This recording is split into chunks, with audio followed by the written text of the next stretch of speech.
She doesn't understand a word of French, Ethan Caldwell said with a smug smile, lifting his crystal glass just enough for every important client at the table to hear. So feel free to speak honestly. The laughter that followed was quiet, polished, and expensive, the kind reserved for people who believed money could make cruelty sound sophisticated. The words drifted across the private dining room like invisible smoke, blending with the soft notes of a live jazz trio and the gentle clink of silver against porcelain inside Manhattan's prestigious Maison Laurent. Floor-to-ceiling windows overlooked the glowing skyline as streams of yellow taxi lights flowed below like rivers of gold. Every chair around the handcrafted walnut table was occupied by executives, investors, and international partners whose signatures could move markets before sunrise. Tonight was supposed to end with a $100 million partnership between Caldwell Dynamics and Beaumont International, one of Europe's fastest-growing engineering firms. Months of negotiations had led to this dinner, and every smile in the room carried the weight of ambition. Moving quietly among them was Naomi Brooks, a 26-year-old black waitress whose pressed uniform, polished shoes, and calm expression made her almost invisible to the people discussing fortunes larger than most cities would ever see. She refilled water glasses without interrupting conversations, replaced folded linen napkins before anyone noticed they had slipped, and memorized every guest's preference before the appetizers had even arrived. To Ethan Caldwell, however, she was simply another employee whose presence ended where the dining room began. He had built his reputation on confidence that bordered on arrogance, the kind of billionaire who believed every room belonged to him the moment he entered it. Forbes celebrated his vision. Business magazines admired his fearless negotiations. Employees described him differently when cameras were gone. Ethan believed hesitation was weakness, humility was optional, and intelligence belonged almost exclusively to people who wore tailored suits instead of service aprons. Across from him sat Luc Beaumont, the reserved French chairman whose company represented the future Ethan desperately wanted to acquire. Luc smiled politely, but his eyes studied everything, including what Ethan failed to notice. Naomi approached the table carrying a bottle of sparkling mineral water imported from France. As she poured, Ethan leaned toward Luc and switched effortlessly into French, assuming complete privacy. His grin widened with every sentence. He joked that restaurants hired attractive servers to decorate the room rather than understand it. He laughed that some people spent years carrying trays because learning another language was simply beyond them. Several guests chuckled into their wine glasses, relieved to laugh with the billionaire instead of questioning him. Naomi never looked up. She simply finished pouring the water, adjusted the bottle in her hand, and took one slow step backward. Her expression never changed. Her breathing never quickened. She looked exactly like someone who had heard nothing at all. That was precisely what Ethan believed. What no one inside Maison Laurent realized was that the next few minutes would erase months of negotiations, expose the most expensive mistake Ethan Caldwell had ever made, and remind every person seated beneath those glittering chandeliers that respect is a language far more valuable than French.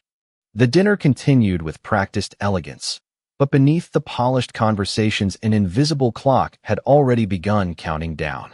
15 minutes remained before the final agreement would be placed on the table, and everyone in the room believed the evening was unfolding exactly as planned. Crystal chandeliers cast warm reflections across polished glasses, while the scent of roasted filet mignon and fresh herbs floated through the private dining room. Every server moved with quiet precision, disappearing almost as quickly as they appeared. Yet Naomi Brooks carried herself with a calm confidence that did not belong to someone intimidated by wealth. She thanked each guest politely, remembered every special request without writing a single note, and anticipated empty glasses before anyone asked for another refill. It was a level of professionalism that often went unnoticed because excellence becomes invisible when people decide not to look. Ethan Caldwell certainly did not notice.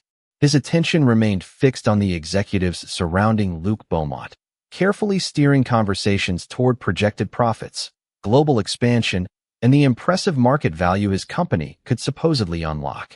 Every sentence was polished. Every smile was rehearsed. Every compliment carried a hidden calculation. Ethan believed negotiations were won long before contracts were signed. He believed confidence alone could shape reality. Across the table, Luke listened more than he spoke. The French executive occasionally exchanged brief comments with his legal advisor in their native language, reviewing details that would soon become signatures worth $100 million. Ethan joined those conversations whenever possible, eager to demonstrate his international experience. Each time Naomi approached the table, however, his confidence quietly transformed into mockery. Without lowering his voice, he slipped another sarcastic remark into French, joking that some people spent their entire lives serving dinner because ambition required more than carrying expensive plates. A few guests smiled politely. Others shifted uncomfortably in their seats. Luke never laughed. Instead, his eyes drifted toward Naomi, studying her composed expression as she placed freshly baked bread beside each setting with steady hands. She never reacted. She never frowned. She simply thanked every guest with the same warm professionalism she had shown since the evening began. That silence convinced Ethan he was entertaining the room. It never occurred to him that silence can also be patience. Near the entrance, the restaurant manager watched carefully, proud that the evening appeared flawless despite the subtle tension lingering around the table. He knew Naomi as one of the most dependable members of the staff, someone who rarely called attention to herself and somehow managed to calm difficult guests without raising her voice. Tonight was no different. At least that was what everyone believed. Outside, the lights of Midtown shimmered against the evening sky while the city moved at its usual relentless pace. Unaware that inside one private dining room a single assumption was quietly growing into an irreversible mistake. The final contract rested inside a leather portfolio beside Luc Beaumont, waiting to be opened. Pins had already been prepared. Cameras from both companies waited outside for the announcement that would dominate tomorrow's business headlines. Everything appeared perfectly aligned. Everything except one detail that nobody around the table had bothered to understand. Naomi Brooks had remained silent for a reason, and before the next course was served, that reason would change the future of everyone seated in the room. Naomi Brooks had learned years ago that the strongest response was not always the fastest one. Long before she ever carried a serving tray through Maison Laurent, she had walked narrow streets lined with limestone buildings where every morning began with church bells and every afternoon ended with conversations drifting from sidewalk cafes. Paris had once been home, not because she was born there, but because her mother accepted a university research fellowship that took their small family across the Atlantic when Naomi was 12 years old. Children adapt faster than adults. Within months, French stopped sounding foreign. Within 2 years, it felt as natural as English. By the time she returned to New York for college, she could switch between both languages without thinking, sometimes finishing a sentence before realizing she had changed languages halfway through. Yet she never considered that ability extraordinary. To Naomi, language was simply another way to understand people. After graduating with honors in international business, she received interviews at several respected firms. The resumes impressed recruiters. The conversations went well. The promises sounded encouraging. Then hiring freezes arrived, budgets changed, departments reorganized, and opportunities quietly disappeared. Student loans still expected monthly payments. Rent still arrived every 30 days. Life did not pause while careers slowly found their direction. Working at Maison Laurent became a practical decision, not the ending of a dream.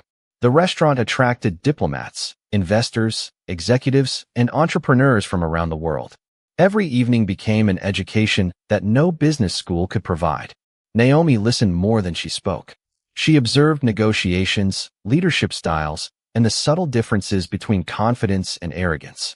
She discovered that truly accomplished people often treated every employee with genuine respect, while those desperate to appear important usually looked past the people serving them. Those lessons cost nothing, yet they became more valuable than any textbook she had ever opened. Tonight felt familiar in one way. Wealthy guests, expensive promises, carefully measured smiles.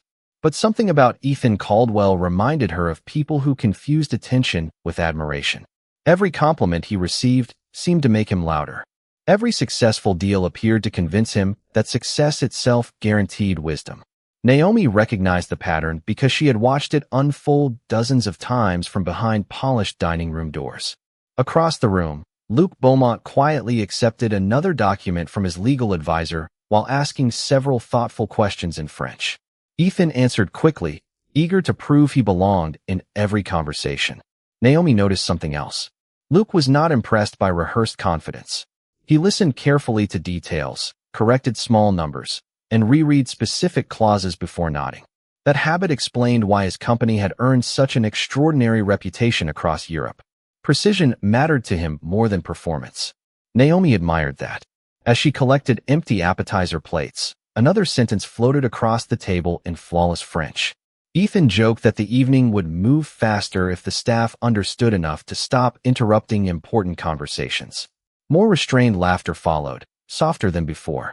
Even some of the executives who had smiled earlier now avoided eye contact. The room had changed in subtle ways. Respect was beginning to disappear, replaced by quiet discomfort that no one wanted to acknowledge. Naomi simply lifted the last plate, thanked the guests with the same calm voice she had used all evening, and walked toward the kitchen without looking back. She did not realize that in only a few more minutes, the language Ethan believed protected his pride would become the very language that revealed the cost of underestimating the wrong person. The main course arrived with perfect timing, but the atmosphere around the table had shifted in ways no menu could disguise. Fresh rosemary, butter, and grilled vegetables filled the air, yet the conversations no longer flowed as effortlessly as they had an hour earlier. Luke Beaumont remained composed, occasionally exchanging quiet remarks with his legal advisor while carefully reviewing the leather portfolio resting beside his plate. Ethan Caldwell interpreted that silence as confidence. He leaned back comfortably, adjusted the cuff of his tailored navy suit, and smiled as though the agreement had already been signed. Years of public success had convinced him that every negotiation followed the same script. Impress the room. Control the conversation. Close the deal. It had always worked before. Why would tonight be different? He lifted his wine glass and turned once more toward his French guests, speaking fluently enough to sound sophisticated, but quickly abandoning business for another joke at someone else's expense. His voice carried across the room with practiced confidence. He remarked that restaurants were full of employees who smiled because they had nothing meaningful to contribute to conversations like this one. One executive forced a polite laugh. Another stared into his glass instead. Luke Beaumont did neither. He simply watched Ethan with the quiet patience of a man gathering information that numbers alone could never reveal. Naomi returned carrying a fresh basket of artisan bread and carefully placed it near the center of the table. Every movement remained measured, every gesture professional. She acknowledged each guest with the same warm expression she had shown since the beginning of the evening. Ethan barely glanced at her before continuing another sentence in French, this time suggesting that multilingual conversations were wasted around people who would never understand them anyway. His legal team smiled uneasily. Even the restaurant manager, standing discreetly near the entrance, sensed the uncomfortable change spreading across the room. Professional dinners depended upon mutual respect as much as successful contracts, and respect was becoming increasingly difficult to find. Naomi quietly reached for an empty serving plate beside Luke Beaumont. As she did, her eyes briefly settled on the open contract resting near his hand. She was not reading intentionally. One page had simply shifted beneath the soft lighting, exposing a paragraph written in French. A single phrase caught her attention immediately. Then another. Her expression remained unchanged, but years of studying both languages had trained her mind to notice details almost automatically. Something about the wording did not match the English summaries being discussed around the table. It was subtle, easy to overlook, yet important enough to change financial responsibility if the agreement were ever challenged. She continued collecting dishes without saying a word. The kitchen doors closed quietly behind her as she carried the tray away, but the unfamiliar sentence remained clear in her mind. Back inside the dining room, Ethan proudly announced that it was finally time to celebrate the partnership before signatures made history. Glasses were lifted. Smiles returned. The expensive fountain pen waiting beside the contract reflected the chandelier above like a spotlight prepared for its final scene. Nobody noticed Naomi pause for only a brief moment near the service station, taking one slow breath before turning back toward the table. She had spent her entire evening choosing silence. Now she faced a different choice altogether. If she remained quiet, the contract would almost certainly be signed within minutes. If she spoke, everything inside that elegant room could change forever. Naomi rested the empty serving tray on the polished service station and looked once more toward the private dining room. The contract remained open exactly where Luc Beaumont had left it, illuminated by the warm glow of the chandelier. She replayed the French clause in her mind word for word. It was not a spelling mistake. It was not a simple translation difference. The wording transferred long-term liability in a way that contradicted what Ethan Caldwell had been confidently describing throughout the evening. Whether it had been written intentionally or introduced during revisions, she could not know. What she did know was that if Luc signed the document without noticing that paragraph, the consequences could reach far beyond tonight's celebration. Naomi quietly asked another server to cover her section for a moment before walking toward the restaurant manager. She spoke softly, explaining that she believed there was an important issue inside the agreement and asking whether someone should discreetly notify the guests before the signing. The manager immediately looked uneasy. He appreciated Naomi's professionalism, but this dinner involved executives whose combined net worth exceeded imagination. Interrupting them over a document was unthinkable. He thanked her politely and suggested that the attorneys around the table had certainly reviewed every page already. Naomi nodded with understanding, but the uneasy feeling remained. Experience had taught her that assumptions often become expensive mistakes. Back at the table, Ethan accepted another round of congratulations and confidently reached for the elegant fountain pen waiting beside the contract. He smiled at Luc Beaumont as photographers outside the room prepared for what they believed would soon become tomorrow's headline. Before opening the portfolio completely, Ethan glanced toward Naomi, who had just returned to refill another water glass. Switching once again into French, he spoke loudly enough for several guests to hear. He joked that perhaps the waitress should witness how real business was conducted so she could tell her coworkers what $100 million looked like. This time, no one laughed immediately. A few guests forced polite smiles, but the amusement had faded. Luc Beaumont looked down at the contract instead of joining the conversation. His legal advisor quietly adjusted his glasses while reviewing another page. The room suddenly felt smaller, as though every conversation had slowed at once. Naomi remained composed. She finished pouring the water, placed the bottle gently onto a silver tray, and took one respectful step backward. Her heartbeat quickened, but her expression stayed calm. She had no desire to embarrass anyone. She did not want attention. She simply could not ignore what she had seen. Ethan uncapped the pen and slid the portfolio toward Luc with complete confidence. The French chairman rested his hand near the signature line, preparing to read the final paragraph one last time before signing. Naomi realized that within seconds the opportunity to prevent a misunderstanding would disappear forever. She drew one slow breath, folded her hands politely in front of her apron, and spoke for the first time that evening. Her voice was gentle, steady, and respectful. "Excuse me, Monsieur Beaumont. Before you sign, may I respectfully ask you to reread Article 7, Paragraph 3, in the original French version? I believe one sentence may not express what both companies intend." Every sound inside the dining room vanished. Glasses stopped moving. Conversations ended mid-sentence. Ethan slowly turned toward her, disbelief spreading across his face as he realized every word she had just spoken was delivered in flawless, unmistakable French. For several long seconds, nobody moved. The silence felt heavier than every conversation that had filled the room all evening. Luc Beaumont slowly lowered his fountain pen onto the leather portfolio without taking his eyes off Naomi. The surprise on his face was not that she had spoken French. It was that her pronunciation carried the effortless rhythm of someone who had lived inside the language rather than memorized it from a textbook. Ethan Caldwell stared at her in disbelief, searching for some sign that this was a rehearsed joke, but Naomi's calm expression never changed. She stood with the same quiet professionalism she had shown since the dinner began, neither defensive nor triumphant. Luc finally spoke in French, his voice measured and curious. "Which sentence concerns you, miss?" Naomi answered with complete confidence. "The final paragraph of Article 7. The English summary describes shared operational responsibility after delivery, but the original French wording transfers continuing financial liability almost entirely to your company under future warranty disputes. The two versions do not carry the same legal meaning. Every executive around the table immediately looked toward the contract.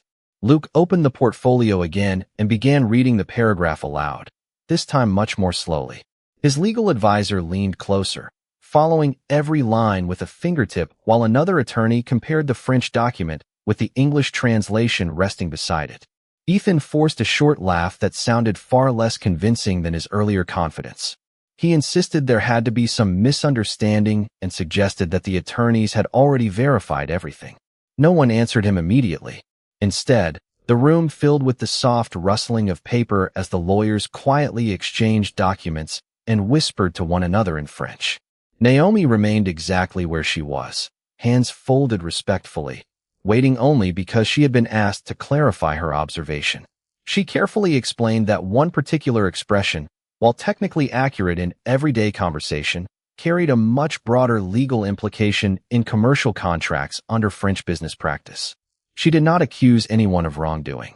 She simply pointed out the linguistic difference and suggested that both parties confirm the intended wording before signing. Luke listened without interrupting. His legal advisor read the clause a third time before looking directly at him and giving an almost invisible nod. The expression on Luke's face changed completely.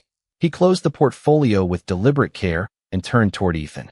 This time he spoke in English so every person at the table could understand. Miss Brooks is correct. The two versions do not match. We cannot proceed until this discrepancy is fully resolved. The words settled over the room like winter snow. Ethan's confident smile disappeared. He immediately called for his own legal counsel, who hurried through the document with growing concern. Within moments, quiet discussions spread around the table as attorneys compared revisions, tracked previous drafts, and searched electronic copies on their laptops. What had been scheduled as a ceremonial signing transformed into an urgent legal review. The photographers waiting outside remained unaware that history had already changed inside the dining room. Ethan looked back at Naomi, no longer seeing a waitress carrying water glasses. For the first time that evening, he was looking at the one person in the room who had understood exactly what everyone else had overlooked, and the realization arrived with a painful clarity that no amount of wealth, reputation, or confidence could erase. No one reached for a glass. No one commented on the beautifully prepared dessert waiting just beyond the dining room doors. Every ounce of attention had shifted from the contract itself to the uncomfortable truth now resting in the center of the table. Luke Beaumont remained remarkably calm, but the confidence that had once filled the evening had disappeared from everyone else. His legal advisor quietly organized the documents into separate stacks while another attorney opened previous revisions on a laptop, comparing every sentence line by line. Ethan Caldwell stood beside them, his jaw tight, insisting that the discrepancy had to be the result of an administrative oversight. He repeated that his company had negotiated in good faith and that someone on the legal team would immediately identify the source of the inconsistency. His words sounded controlled, but for the first time that night, they lacked certainty. Across the table, Luke listened patiently before asking a simple question. Can you guarantee that this version reflects the agreement we discussed during the last meeting in Paris? Ethan hesitated. It lasted only a second, but in negotiations, a single second can speak louder than an hour of confident presentations. He looked toward his attorneys, waiting for reassurance that never arrived. One of them quietly admitted they were still verifying the revision history because multiple drafts had circulated during the previous week. Another explained that they could not recommend signing until every translated clause had been reviewed again. The room fell silent once more. Luke slowly closed the portfolio and folded his hands. Then I cannot authorize my company to proceed tonight, he said with complete professionalism. Trust is built on precision. Precision requires certainty. Those words landed with more force than any raised voice ever could. Ethan immediately proposed postponing the signing until the following morning after the language could be corrected, but Luke gently shook his head. He explained that his board had approved travel and scheduling based on the understanding that every legal detail had already been finalized before the dinner. If fundamental language still required verification at this stage, additional questions naturally followed. Were there other inconsistencies? Had every technical specification been reviewed with equal care? Were both companies truly operating with the same level of preparation? Around the table, investors exchanged thoughtful glances. The conversation was no longer about one paragraph. It had become a conversation about confidence itself. Ethan felt the atmosphere slipping beyond his control. Only an hour earlier, he had been directing every discussion with effortless authority. Now, every answer seemed to generate another question. Even the executives from his own company avoided making bold statements before the attorneys completed their review. Near the entrance, the restaurant manager quietly thanked Naomi for remaining available in case further clarification became necessary. She simply nodded and stepped back, refusing every attempt to place attention on herself. She had not interrupted the dinner to prove anyone wrong. She had spoken because accuracy mattered. Luke noticed that humility. Before gathering his documents, he looked toward Naomi with genuine respect and thanked her in French for protecting both companies from making a costly mistake. She answered with a modest smile, saying that every agreement deserves the chance to reflect the truth in every language. Ethan heard every word. Earlier that evening, he had believed language could separate people into those who belonged and those who did not. Now, standing in the same elegant room, surrounded by unfinished contracts and unanswered questions, he began to understand that the greatest distance between two people is never created by vocabulary. It is created by the decision to underestimate someone before they have spoken. The private dining room emptied more quietly than anyone had expected. There were no celebratory handshakes, no cameras flashing outside the entrance, and no signatures preserving the evening as a corporate milestone. Instead, executives walked toward waiting elevators carrying closed portfolios and unfinished conversations. The $100 million agreement was officially postponed until every legal document could be independently reviewed and rewritten. By sunrise, the explanation had already traveled through boardrooms on both sides of the Atlantic. The transaction had not collapsed because of market conditions, financing, or competition. It had stopped because a critical inconsistency had been discovered only moments before the signatures were placed on the page. Caldwell Dynamics immediately launched an internal review to determine how conflicting language had remained inside the final draft.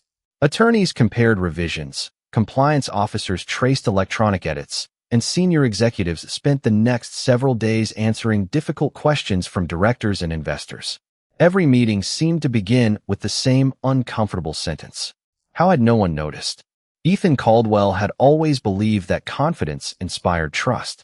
Now he discovered that trust depends far more upon careful attention than impressive speeches. News of the delayed partnership quietly reached several financial publications. Journalists described the postponement as a precaution taken after concerns emerged during the final legal review. Neither company publicly criticized the other, yet industry analysts quickly recognized that opportunities delayed at the closing table often became opportunities reconsidered altogether. Beaumont International announced that it would reopen discussions only after completing a comprehensive legal audit and evaluating additional strategic options. Those words echoed through the business community with unmistakable meaning. A deal once considered inevitable was now uncertain. Inside Maison Laurent, the evening became something employees discussed in respectful whispers. The restaurant manager privately thanked Naomi Brooks once again, not because she had embarrassed an important guest, but because she had protected the integrity of everyone involved. Several co-workers admitted they had never realized she spoke French so naturally. Naomi simply smiled and returned to preparing tables for the following evening. She did not describe what had happened as a victory. She considered it a reminder that details deserve attention regardless of who notices them first. 3 days later, Ethan requested another meeting with his executive leadership team. The conference room overlooking Midtown Manhattan felt very different from the dining room, where everything had changed. Charts filled the presentation screens. Attorneys summarized their findings. Compliance officers recommended stronger multilingual review procedures for every future international agreement. As Ethan listened, one memory refused to leave his mind. It was not the delayed contract. It was not the silent room. It was the moment he realized the person he had dismissed possessed the knowledge that everyone else needed. Numbers could recover. Reputation could be repaired. But the cost of losing respect inside a room full of partners was impossible to calculate. Late that afternoon, Ethan stood alone beside the window of his office, watching traffic flow beneath the skyline. Success had taught him how to build companies, negotiate acquisitions, and expand into global markets. That single dinner had taught him something far more difficult. The quickest way to weaken your own position is to decide someone has nothing valuable to say before giving them the chance to speak. 2 weeks later, the lights inside Maison Laurent glowed with the same quiet elegance they always had. The dining room welcomed another evening of executives, anniversaries, and celebrations, while polished glasses reflected the skyline beyond the windows. For Naomi Brooks, very little had changed. She still arrived early, greeted every co-worker by name, tied on the same pressed apron, and treated every guest with the same patience that had guided her long before one extraordinary dinner placed her in the center of a story she never intended to create. She had declined several interview requests from business reporters after the incident became known within executive circles. She believed the conversation should never be about her.